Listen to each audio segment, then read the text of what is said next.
2025-ci il Konstitusiya və Suverenliyi çərçivəsində Yeni Azərbaycan Partiyası Nizami Rayon Təşkilatının və Türk Ağsaqqalları İctimai Birliyinin birgə təşkilatçılığı ilə 5 oktyabr Beynəlxalq Müəllimlər Günü münasibəti ilə Azərbaycanın uğurlarının əsasında müəllimin gərgin zəhməti və gündəlik fəaliyyəti durur mövzusunda tədbir keçirilib. Azərbaycan Respublikasının dövlət himninin səsləndirilməsi ilə başlayan tədbirdə Ulu Öndər Heydər Əliyevin, eləcə də ölkəmizin ərazi bütövlüyü və suverenliyi uğrunda canlarını qurban vermiş şəhidlərin, o cümlədən şəhid olmuş müəllimlərin əziz xatirəsi bir dəqiqəlik sükutla yad edilib. Sonra 5 oktyabr Beynəlxalq Müəllimlər Gününə həsr edilmiş video çarx nümayiş etdirilib. Tədbirdə məşhur 91-lərin və Yeni Azərbaycan Partiyası Veteranlar Şurasının üzvü, Türk Ağsaqqalları İctimai Birliyinin sədri, akademik Sudeyev İmamverdiyev, Azərbaycan Respublikası Milli Məclisi Elm və Təhsil Komitəsinin sədri, Yeni Azərbaycan Partiyası İdarə Heyətinin üzvü, tarix elmlər doktoru, Professor Anar İskəndərov, Nizami Rayon İcra Hakimiyyəti Başçısının birinci müavini Könül Həsənova, Yeni Azərbaycan Partiyası Mərkəzi Aparatının Gender Siyasəti və Gənclərlə İş Şöbəsinin müdiri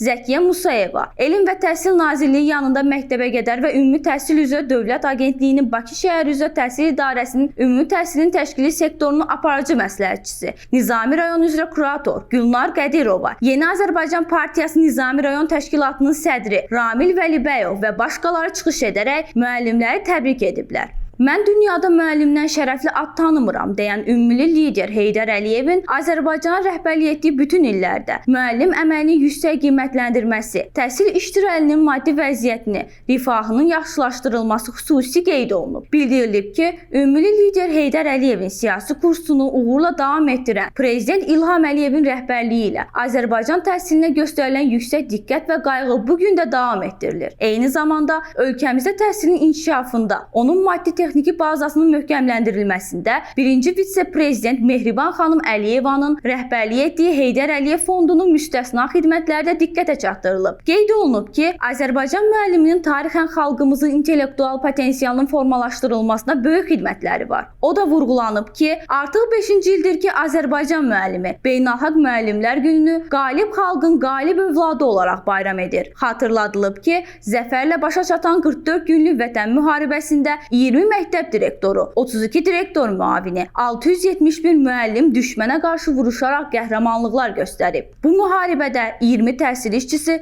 döyüşlərdə şəhidlik zirvəsinə ucalıb. Prezident İlham Əliyevin müvafiq sərəncamları ilə onların hər biri müxtəlif dərəcəli medallarla təltif edilib. Çıxışlardan sonra mükafatlandırma mərasimi keçirilib. Mərasimdə təhsildəki uğurlarına və ictimai fəallıqlarına görə bir qrup müəllimə təşəkkürnamələr verilib. Həmçinin bu il yubiley yaşını qeyd edən və partiya veteranı olan müəllimlər fəxri fərmanla təltif olunublar. Eləcə də Yeni Azərbaycan Partiyasına üzv olmuş müəllimlərə və tələbələrə vəsiqələri təqdim edilib. İlahə Qəmbərli, Təbriz Quliyev, Heydər Həsənli, Missiya TV.